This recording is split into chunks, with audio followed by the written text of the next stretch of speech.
नमस्कार, देशोन्नतीच्या सुपर 50 मध्ये मी ऐश्वर्या आणि मी साक्षी आपलं स्वागत करतो।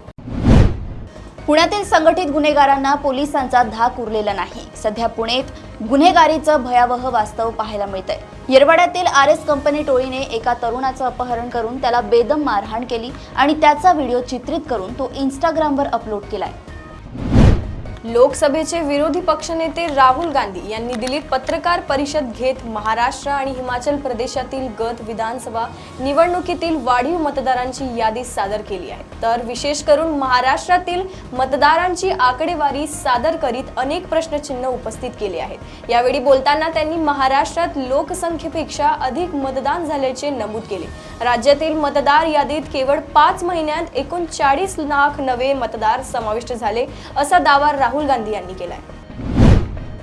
राज्यातील मतदार यादीत केवळ 5 महिन्यात 39 लाख नवे मतदार समाविष्ट झाले असा दावा राहुल गांधींनी केला। यावर आता मुख्यमंत्री देवेंद्र फडणवीस यांनी प्रत्युत्तर दिले। महाराष्ट्रात किती मतदार आणि कुठे वाढले हे निवडणूक आयोगाने सांगितलंय। दिल्लीमध्ये मोठा पराभव होणार असल्याने ते कव्हर फायरिंग करण्याचा प्रयत्न करतायत। त्यांना माहिती आहे की दिल्लीत त्यांचा सुपडा साफ होणार आहे, म्हणून राहुल गांधींनी ही तयारी सुरू केली आहे असं फडणवीसांनी म्हटलंय।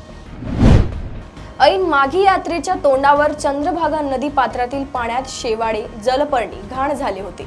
प्रशासनाने तातडीने स्वच्छतेचे काम हाती घेतले आहे। येथील जुना दगडी पुलावरील बंधाऱ्यातून पाणी सोडण्यात आले। भाविकांनी नदीपात्रात निर्माल्य, कपडे आदी वस्तू टाकू नये असे आवाहन उपविभागीय अधिकारी सचिन इथापे यांनी केले आहे। औंढा नागनाथ तालुक्यातील पुरजळ शिवारात वाळूची अवैध वाहतूक करणाऱ्या वाहनावर कारवाई करण्यासाठी गेलेल्या अवैध गौण खनिज विरोधी पथकातील महिला तलाठी व कर्मचाऱ्यांना शिवीगाळ करून जीवे मारण्याची धमकी दिल्याप्रकरणी औंढा नागनाथ पोलिसात नालेगाव येथील उपसरपंचासह अन्य दोघांवर गुन्हा दाखल झाला आहे। दिवंगत उद्योगपती रतन टाटा यांचे मृत्यूपत्र उघड झाल्यापासून लोक आणि मित्र परिवाराला धक्क्यावर धक्के बसत आहेत। आता रतन टाटांच्या संपत्तीच्या वाटणीवरून वादाला तोंड फुटण्याची शक्यता आहे। नुकत्याच उघडलेल्या मृत्यूपत्रानुसार रतन टाटा यांनी त्यांच्या उर्वरित मालमत्तेचा 1/3 भाग जवळच्या व्यक्ती मोहिनी मोदन दत्ता यांना दिला आहे। अवशिष्ट मालमत्तेत बँक खात्यांमध्ये जमा पैसे आणि वैयक्तिक वस्तूंच्या लिलावातून मिळालेल्या उत्पन्नाचा समावेश आहे। लोकशाहीचा चौथा स्तंभ म्हणून ज्याच्याकडे आदराने पाहिले जाते तो म्हणजे पत्रकार। मात्र जेव्हा चौथ्या स्तंभामध्ये कार्यरत असणाऱ्या व्यक्तीने शारीरिक सुखाची मागणी केली, त्यासोबतच अश्लील कृत्य करत विनयभंग केला असल्याची घटना रायगड जिल्ह्यातील म्हसाळा आणि श्रीवर्धन तालुक्यातील दिवेआगर येथे घडली आहे। याबाबतची नोंद म्हसाळा पोलीस ठाण्यात करण्यात आली असल्याची माहिती रायगड पोलीस विभागाकडून देण्यात आली आहे। नाशिकच्या दिंडोरी रोडवर एका नामवंत बिल्डरचे घर असून आज शुक्रवारी पहाटे 4:30 वाजेच्या सुमारास त्यांच्या घरावर 2 अज्ञातांनी गोळीबार आणि दगडफेक केली। दोघांनी आपली ओळख लपवण्यासाठी तोंडाला कपडा बांधला होता। एकाने बंदूक काढून बिल्डरच्या घराच्या दिशेने गोळीबार केला, तर दुसऱ्या हल्लेखोराने दगडफेक केली। गोळीबारानंतर दोन्ही आरोपी घटनास्थळावरून पळून गेले आहेत। 2 दिवसापूर्वीच या बिल्डरच्या घरासमोर उभ्या असलेल्या 4चाकी वाहनाचीही तोडफोड करण्यात आली होती। महाराष्ट्र केसरी 2025 ची स्पर्धा वादग्रस्त ठरली होती। अंतिम आणि उपांत्य सामन्यामध्ये झालेल्या राड्यानंतर शिवराज राक्षे आणि महेंद्र गायकवाड यांच्यावर बंदी घालण्यात आली आहे। मात्र आता पुन्हा शिवराज राक्षे आणि पृथ्वीराज मोहोळ यांच्यामध्ये कुस्ती होणार आहे। डबल महाराष्ट्र केसरी चंद्रकांत पाटील यांनी दोघांमध्ये कुस्ती घेणार असल्याचं जाहीर केलंय। शिवसेना उद्धव बाळासाहेब ठाकरे पक्षाचे 6 खासदार उद्धव ठाकरे यांची साथ सोडणार असल्याची जोरदार चर्चा राजकीय वर्तुळात रंगली आहे। अशातच ऑपरेशन टायगर किंवा ऑपरेशन धनुष्यबाण असं नाव मिळालेला हा बॉम्ब ज्यांनी पेरला ते उद्योग मंत्री उदय सामंत यांची पहिली प्रतिक्रिया समोर आली आहे। ठाकरे गट आणि महाविकास आघाडीतील 10 ते 12 माजी आमदार शिवसेनेत प्रवेश करणार यावर मी आजही ठाम आहे असं सामंत म्हणाले। शिवसेना उद्धव बाळासाहेब ठाकरे पक्षाचे 6 खासदार रामराम करण्याच्या तयारीत असल्याची चर्चा राजकीय वर्तुळात रंगली असतानाच पक्षप्रमुख उद्धव ठाकरे यांनी पुण्यासंदर्भात काही मोठे निर्णय घेतले आहेत। पुणे महापालिका निवडणुकांच्या तोंडावर ठाकरेंनी भाकरी फिरवत माजी नगरसेवक वसंत मोरे यांच्यावर मोठी जबाबदारी सोपवली आहे। पुणे महानगरपालिका प्रमुख निवडणूक समन्वयक म्हणून वसंत मोरे यांच्यावर जबाबदारी देण्यात आली आहे। मागील काही दिवसांपासून राज्यात पोलिसांवर हल्ला केल्याच्या अनेक घटना समोर येत आहेत. अशातच पुण्यातूनही असाच प्रकार उघडकीस आला आहे. बेशिस्त वाहन चालकांना शिस्त लावण्याचा प्रयत्न करणाऱ्या वाहतूक पोलीस कर्मचाऱ्यावरच प्राणघातक हल्ला करण्यात आला आहे. फोनवर बोलत दुचाकी चालवणाऱ्या रोखल्याने त्यांनी चक्क वाहतूक पोलीस कर्मचाऱ्यावरच हल्ला केला. रस्त्यात पडलेला दगड उचलून आणि कर्मचाऱ्यांच्या डोक्यात घातला. त्यामध्ये पोलीस हवालदार राजेश गणपत नाईक गंभीर जखमी झाले आहेत. पुण्यातील चांदणी चौक येथील बावधन खुर्द सर्व्हे नंबर 19 आणि 20 येथे हिंदवी स्वराज्य निर्मिती शिल्प उभारण्यात येणार आहे. येथे 30 फूट उंचीच्या चौथऱ्यावर तब्बल 60 फुटी ब्रॉन्झ धातूचा छत्रपती शिवाजी महाराज यांचा पूर्णाकृती पुतळा उभारण्यात येणार आहे. त्यासाठी 7,60,32,000 रुपये खर्च करण्यासाठी स्थायी समितीने फेरमान्यता दिली आहे. कोथरूड पीएमपी डेपो जवळ गेल्या 5-6 दिवसांपासून रोज 5 ते 6 मृत डुक्कर आढळून येत आहेत. भारतीनगर येथे भीमाले टॉवर दरम्यान हे प्रकार घडत असून या नाल्यात गुरुवारी आणखी 12 मृत डुक्कर आढळून आले आहेत. त्यामुळे परिसरातील नागरिकांच्या आरोग्याचा प्रश्न गंभीर झाला आहे. ही डुकरे विषबाधेने मेली की अन्य कारणाने हे मात्र महापालिकेला समजू शकलेले नाही. कत्तलखान्यामध्ये डुकरांची आरोग्य तपासणी करूनच पुढील कार्यवाही करावी असे आदेश आरोग्य विभागाने दिले आहेत.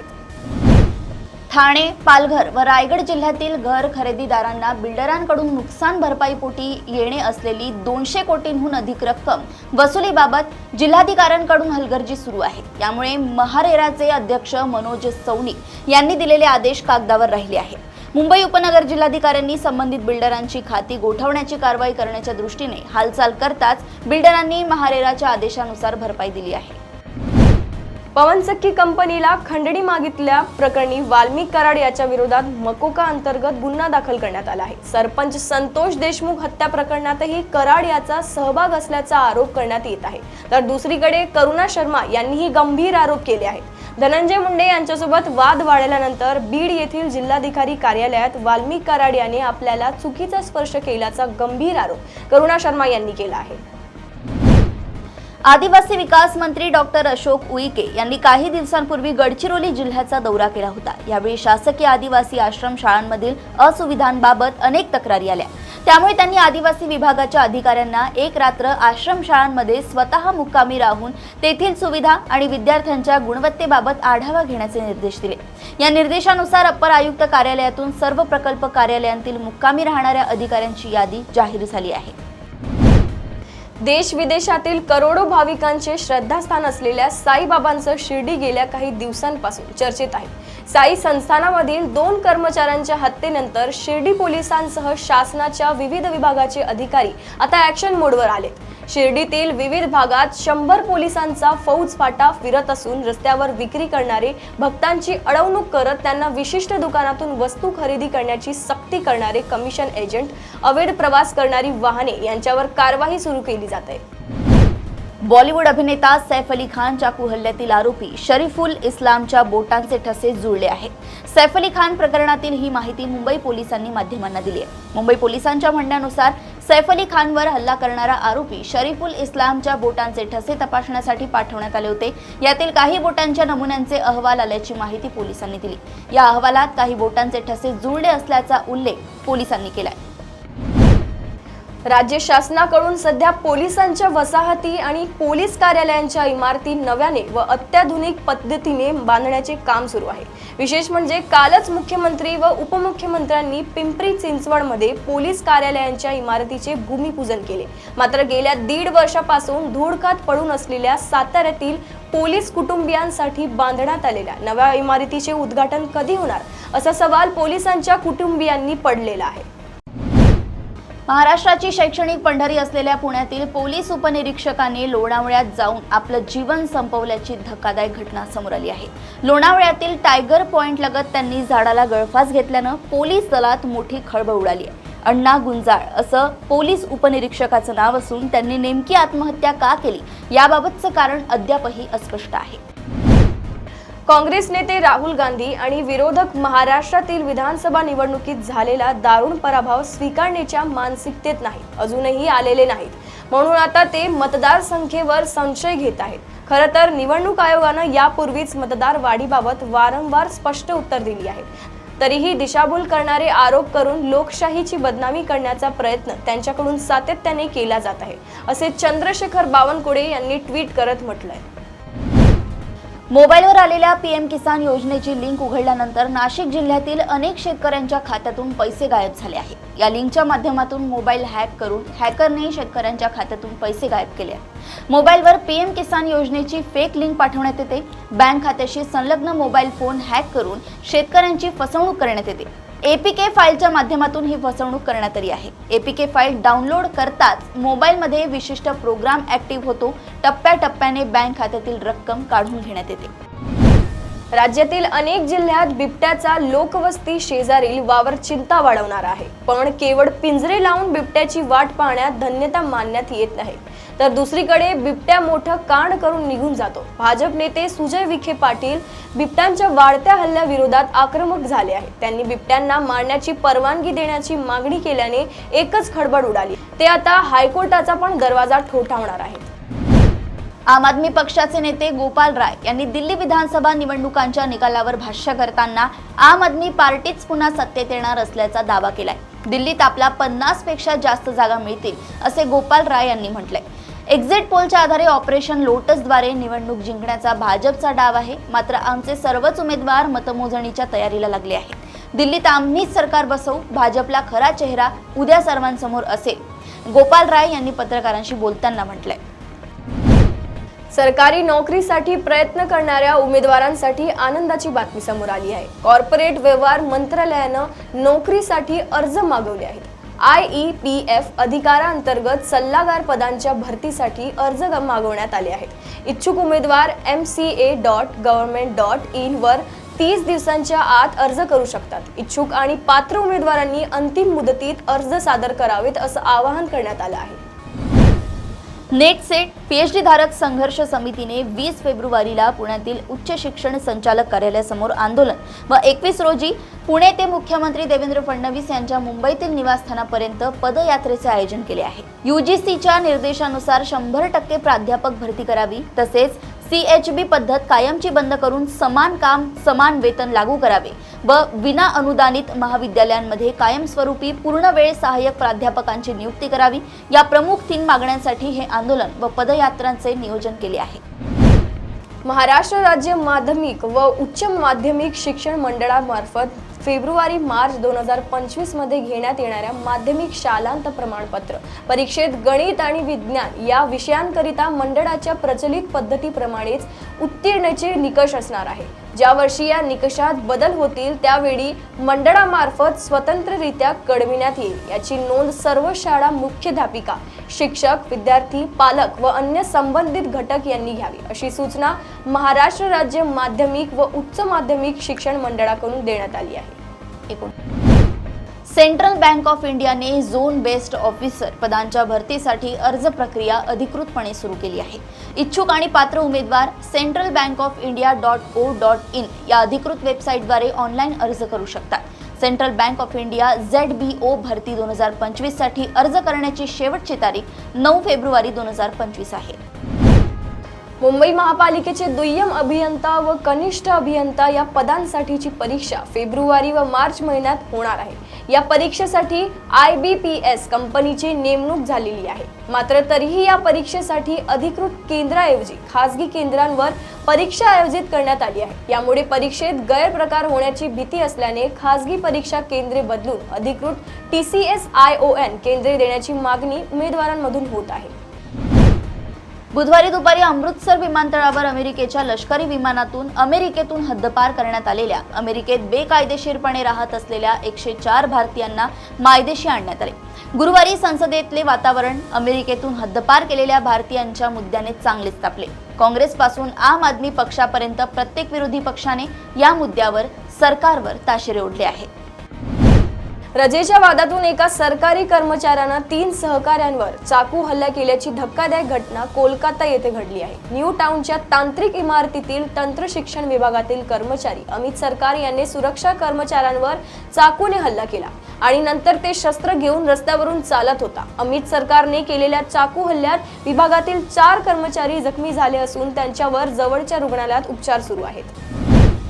एका 4 वर्षीय मुलीने बुधवारी संध्याकाळी जवळपास 5 वाजताच्या सुमारास आपल्या आजीला व्हिडिओ कॉल केला.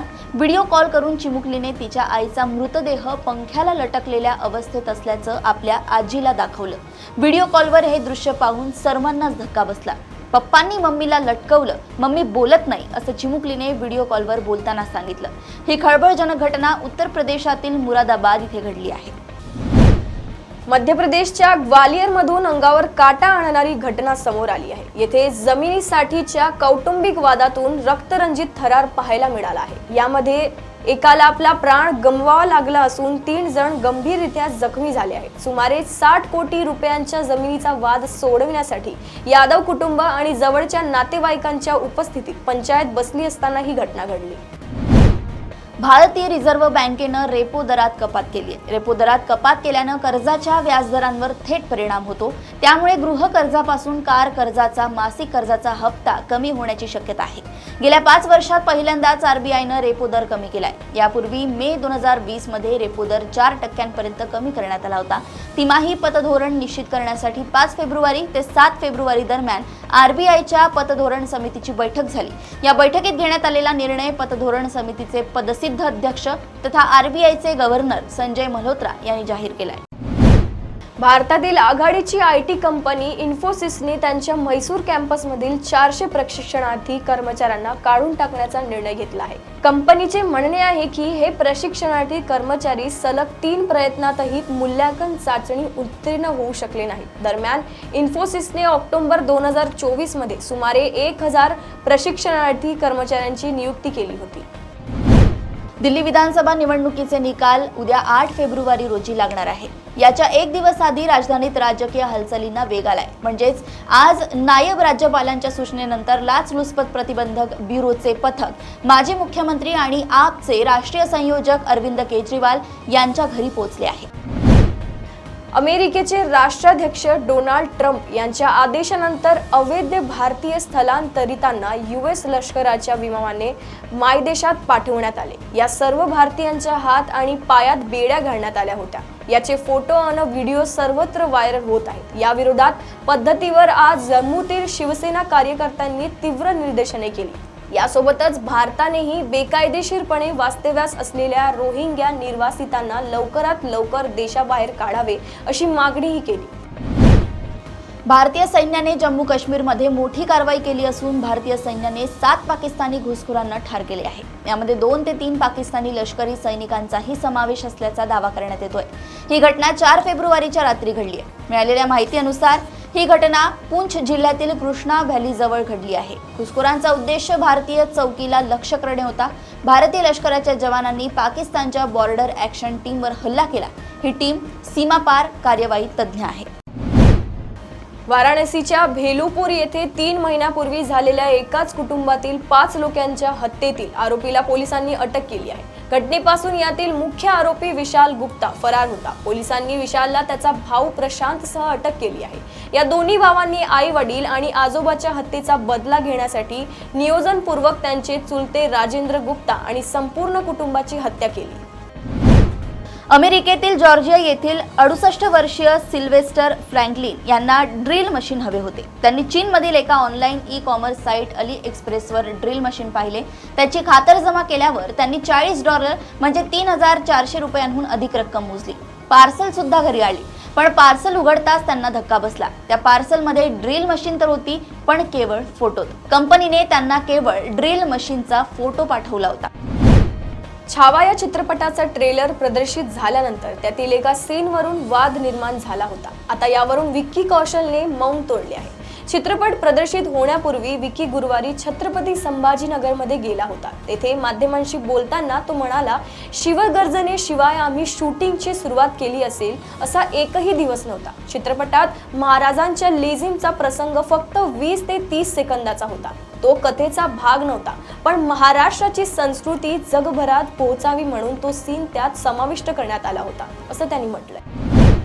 टीम इंडियाने नागपूरमधील विदर्भ क्रिकेट असोसिएशन स्टेडियममध्ये इंग्लंड विरुद्ध झालेल्या पहिल्या एकदिवसीय सामन्यात 4 विकेट्सने विजय मिळवला. टीम इंडियाने 249 धावांचं आव्हान हे 6 विकेट्स गमावून 10 पेक्षा अधिक ओव्हर राखून सहज पूर्ण केलं. टीम इंडियाने या विजयासह 3 सामन्यांच्या मालिकेत 1-0 ने आघाडी घेतली आहे. रोहित शर्माला या सामन्यात 2 धावांवर बाद होऊन मैदानाबाहेर जावं लागलं. रोहितने अशा प्रकारे वनडेतही फ्लॉप शो कायम ठेवलाय. मात्र रोहितने कर्णधार म्हणून खास विक्रम आपल्या नावावर केला आहे. ICC चॅम्पियन्स ट्रॉफी 2025 स्पर्धेला 19 फेब्रुवारीपासून सुरुवात होत आहे. त्याआधी या स्पर्धेतील सहभागी 8 संघ तयारीला लागले आहेत. टीम इंडिया मायदेशात इंग्लंडवरून 1 दिवसीय मालिका खेळत आहे. दोन्ही संघांसाठी ही मालिका चॅम्पियन्स ट्रॉफीच्या हिशोबाने महत्त्वाची आहे. टीम इंडियाने या मालिकेतील सलामीचा सामना जिंकत जबरदस्त सुरुवात केली आहे, तर दुसरा सामना 9 फेब्रुवारीपासून खेळण्यात येणार आहे. त्याआधी 8 फेब्रुवारीपासून त्रिसदस्यीय 1 दिवसीय मालिकेला सुरुवात होणार आहे. या मालिकेत चॅम्पियन्स ट्रॉफीतील 3 संघ आमने सामने असणार आहेत. लिओनेल मेस्सीची गणना जगातील महान फुटबॉलपटूंमध्ये केली जाते. लिओनेल मेस्सीने आपले नाव जगभर प्रसिद्ध केले आहे. 2022 मध्ये अर्जेंटिनाला फुटबॉल विश्वचषक जिंकून देण्यात महत्त्वाची भूमिका बजावणारा मेस्सीचा मुलगा थियागो मेस्सीही आपल्या वडिलांच्या पावलावर पाऊल टाकतोय. थियागो केवळ 12 वर्षांचा आहे, मात्र या लहान वयात त्याने एकाच सामन्यात 11 गोल करून सर्वांना चकित केलंय. गेली 2 वर्ष बारामतीच्या वैभवात भर पडेल अशा बारामती हाफ मॅरेथॉन स्पर्धेचे आयोजन शरयू फाउंडेशनच्या वतीने केले जात आहे. शरयू फाउंडेशन यांचे हे 3रे वर्ष असून 16 फेब्रुवारी रविवार 2025 रोजीला 21 किलोमीटर, 10 किलोमीटर आणि 3 किलोमीटर धावण्याच्या शर्तीचे आयोजन करण्यात आले असल्याचे शरयू फाउंडेशनचे अध्यक्ष सौ शर्मिला पवार यांनी बारामती येथील पत्रकार परिषदेमध्ये बोलताना सांगितले. पंतप्रधान नरेंद्र मोदी 12 ते 13 फेब्रुवारी दरम्यान अमेरिकेला भेट देणार आहे, अशी घोषणा परराष्ट्र सचिव विक्रम मिस्री यांनी शुक्रवारी केली आहे. अमेरिकेत नुकत्याच झालेल्या अध्यक्ष निवडणुकीत डोनाल्ड ट्रम्प यांनी दमदार विजय मिळवत राष्ट्राध्यक्षपदी पुनरागमन केलंय. दरम्यान ट्रम्प यांनी अमेरिकेचे 47वे राष्ट्राध्यक्ष म्हणून 20 जानेवारी रोजी शपथ घेतली. त्यानंतर पंतप्रधान नरेंद्र मोदी प्रथमच अमेरिका दौऱ्यावर जात आहेत. चीनमधील शांघायमध्ये एका किशोरवयीन मुलीने लिप स्टड आणि कानातले खरेदी करण्यासाठी तिच्या आईचे 1.02 दशलक्ष युआन म्हणजे 1.22 कोटी रुपये किमतीचे दागिने फक्त 60 युआन म्हणजे 721 रुपयांमध्ये विकल्याचा प्रकार समोर आला आहे. साऊथ चायना मॉर्निंग पोस्टने यासंबंधीचे वृत्त दिले होते. पठाण व वेदानंतर अभिनेता जॉन अब्राहम लवकरच प्रेक्षकांच्या भेटीला येणार आहे. जॉन अब्राहमचा आगामी चित्रपट द डिप्लोमॅटचा टीजर रिलीज झाला आहे. जवळपास 1 मिनिटाच्या टीजरची सुरुवात परराष्ट्र मंत्री एस जयशंकर यांच्या एका क्लिपने होते, ज्यात ते म्हणतात की जगातील सर्वात मोठे डिप्लोमॅट एक श्रीकृष्ण आणि एक हनुमानजी होते. यानंतर पडद्यावर जॉन अब्राहमची एंट्री होते. या चित्रपटात जॉन मुख्य भूमिकेत आहे. त्याने JP सिंग यांची भूमिका केली आहे. महाराष्ट्राचा लाडका भाऊ अभिनेता रितेश देशमुख आता लवकरच राजा शिवाजी चित्रपटातून प्रेक्षकांच्या भेटीला येणार आहे. या चित्रपटात रितेश देशमुख छत्रपती शिवाजी महाराजांची भूमिका साकारणार आहे. या चित्रपटाच्या दिग्दर्शनाची जबाबदारीही रितेश देशमुखने सांभाळली आहे. तर या होत्या आजच्या महत्त्वपूर्ण बातम्या. अशा सुपर 50 बातम्या जाणून घेण्यासाठी तुम्ही बघत राहा देशोन्नती. नमस्कार.